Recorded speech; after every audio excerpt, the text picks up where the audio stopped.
ফাতেমা রে, ও ফাতেমা, আমি তোমার কাছে একটা খবর জানাইতে চাই। ও আব্বাজান, আপনি কি খবর জানাইবেন? আপনার কাছে জানতে চাই। মাইয়ারা তো বাবারে বেশি ভালোবাসে, ছেলেরা মারে বেশি ভালোবাসে।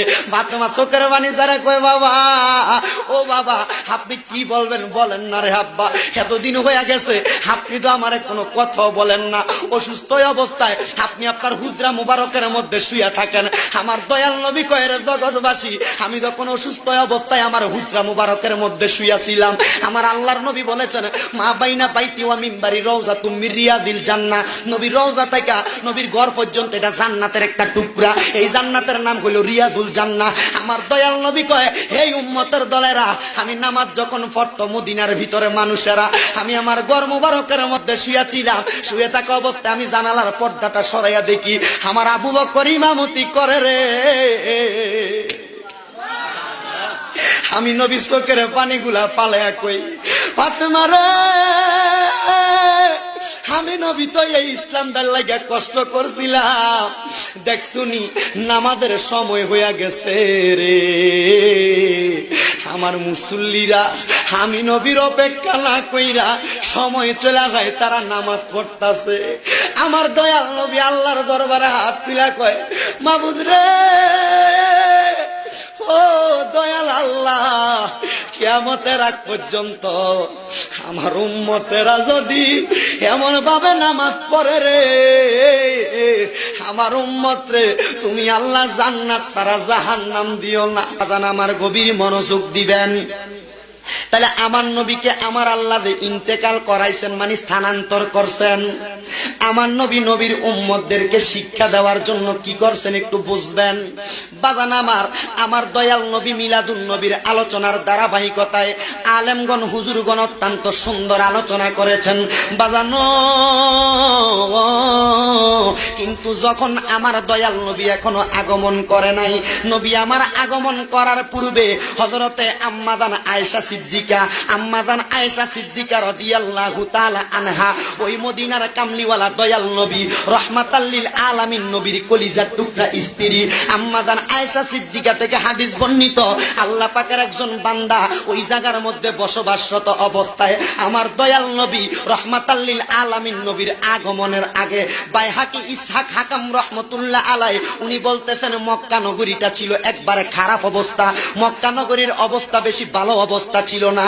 আমার দয়াল নবী আগমন করার পূর্বে ওই মক্কা নগরী মানে নবীদের বাড়ি মুবারকটার সামনে, নবীর হুজরা মুবারক ঘর মুবারকের সামনে একটা ইহুদি বসবাস করত। ওই ইহুদিরা ওই জায়গায় থাইকা ব্যবসা বাণিজ্য করত, কাজকর্ম করত এবং তার মাল সামানগুলা মক্কা নগরীর মধ্যে বিক্রি করত। ওই ইহুদির একটা কাজ ছিল, ইহুদিটা মানুষের হাত দেইকা, মানুষের চেহারা দেইকা অনেক কিছু বলতে পারতেন। ওই ইহুদিটা যখন বলতে পারতেন, ইহুদিটা একটা অভ্যাস ছিল, সে বেশি বেশি তাওরাত কিতাব তেলাওয়াত করতেন। কি কিতাব? জোরে কর না, কি কিতাব? 4টা কিতাব, তাওরাত, জাবুর, ইনজিল, কোরআন। এই কোরআন আমার নবীর উপরে আল্লাহ নাজিল করেছেন। ইহুদির অভ্যাস ছিল, ইহুদিটা তাওরাত কিতাব পড়তেন। ইহুদিটা যখন তাওরাত কিতাব পড়তেন রে, তাওরাত কিতাব পড়তে পড়তে পড়তে পড়তে পড়তে পড়তে উনি তাওরাত কিতাবের এক অংশের মধ্যে পাইলেন, তাওরাত কিতাবের মধ্যে লেখা আছে কুরাইশ বংশ নামক একটা বংশ আছে, ওই বংশের মধ্যে অনেক মানুষ বসবাস করে। কিন্তু আমার আল্লাহ পাক রব্বুল আলামিন আখিরি জামানার মধ্যে হযরতে খাজা আব্দুল্লাহর ঘরের মধ্যে, হযরতে মা আমেনার রেহমানি এই কুল মুবারকের মধ্যে আমার আল্লাহ পাক রব্বুল আলামিনের ইসলামটাকে পরিপূর্ণ করার জন্য এমন একজন নবী পাঠাইবো, যেই নবীটা হবে রাহমাতাল লিল আলামিন। সুবহানাল্লাহ। আমার মদিনার কামলিওয়ালা দয়াল নবী রাহমাতাল লিল আলামিন নবী এখনো পর্যন্ত আগমন করে নাই। ওই ইহুদি লোকটা ওই জায়গার মধ্যে বসে থাকা অবস্থায় ব্যবসা বাণিজ্য করে, দোকানপাটে অনেক মানুষই তো আগমন করে।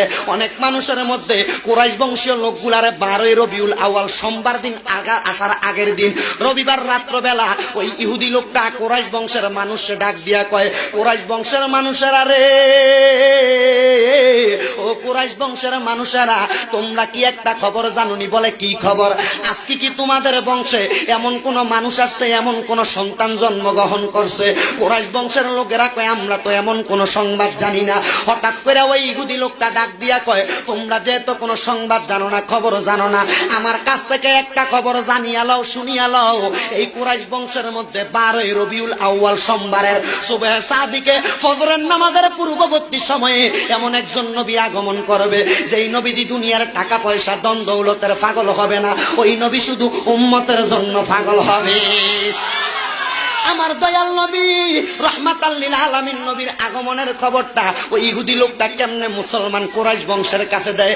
ডাক দিয়া কই, কুরাইশ বংশের মানুষরা রে, ও কুরাইশ বংশের মানুষ, তোমরা কি ওই নবীকে দেখছুনি? বলে না, দেখি নাই। ওই নবীকে চিনতে চাওনি? বলে হ্যাঁ, চিনতে চাই।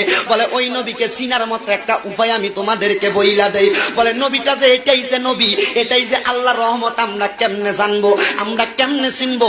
আপনি কি আমাদের কাছে বলবেন? এবার ডাক দিয়া কই, ও কুরাইশ বংশের মানুষ, ওই নবীকে চিনার জন্য একটা উপায় বলো না। বলে উপায়টা কি জানেননি? ওই উপায় হইল, ওই নবী রাহমাতাল লিল আলামিন নবীর ঘাড় মুবারকের নিচে দিয়া, নবীর ঘাড় মুবারকের মধ্যে একটা কালো অংশ থাকবে, ওই কালো অংশের মধ্যে একটু সামান্য সামান্য পরিমাণ চুল মুবারক থাকবে। ওইটা দেখলে মনে করবা ওইটাই হলো নবীজি। আজকে এত সুন্দর একটা কিতাব শরহে বেকায়া কিতাব, সরি আল বিদায়া ওয়ান নিহায়া কিতাবের মধ্যে অত্যন্ত সুন্দরভাবে দেখতে পাইলাম, কত সুন্দরভাবে নবীর শান ও মানের আলোচনা 489 নাম্বার পৃষ্ঠার মধ্যে বর্ণিত। আমার দয়াল নবীর পিঠ মুবারকের মধ্যে কালো রঙের একটা দাগ ছিল, ওই দাগের মধ্যে ছোট ছোট একটু চুল ছিল। এটার বর্ণনা কি জানেননি? নবীর এই জায়গাটার নাম হইল মোহরে নবুয়াত। নাম কি? মোহরে নবুয়াত। এটা যে সত্যিকারের নবী, এই নবী চিনার জন্য এই জায়গার মধ্যে একটা আমার আল্লাহ চিহ্ন দিয়া দিছে। বাবা নো হে আমার হযরত পাড়া এলাকার পর্দার অন্তরালের মা বোনেরা, কোন নবীর পাগল হয়ে আজকের মাহফিলের ওয়াজ শুনতাছ? হে মুরব্বীরা, যুব সমাজের ভাইয়েরা, কোন নবীর উম্মত হয়ে আজকের মাহফিলে বসলা? আজকে কোন নবীর মিলাদুন নবী বিদায় নিল? মিলাদুন নবীটা আমাদের কাছ থেকে গেল। একটু মনোযোগ দিলে আরো সুন্দর করে বুঝতে পারবা। কুরাইশ বংশের মানুষ তো অবাক হয়ে গেছে, কি রে এমন একটা অবস্থা, পিঠ মুবারকের মধ্যে কালো দাগ থাকবে, এই দাগটা থাকলে এটার মধ্যে একটু সামান্য সামান্য পরিমাণ চুল থাকবে, এটা থাকলে নাকি নবী? বলে কি নবী? এটা কোনো সাধারণ নবী না। ওই কুরাইশ বংশের লোকেরা বলতেছেন ওই দাগটার মধ্যে কি আছে? বলে দাগটার মধ্যে নবীর মোহরে নবুয়াত আছে। নবী যে একজন নবী, এটার একটা সিলমোহর আছে। বলে ওইটা দিয়া কি লাভ হইব?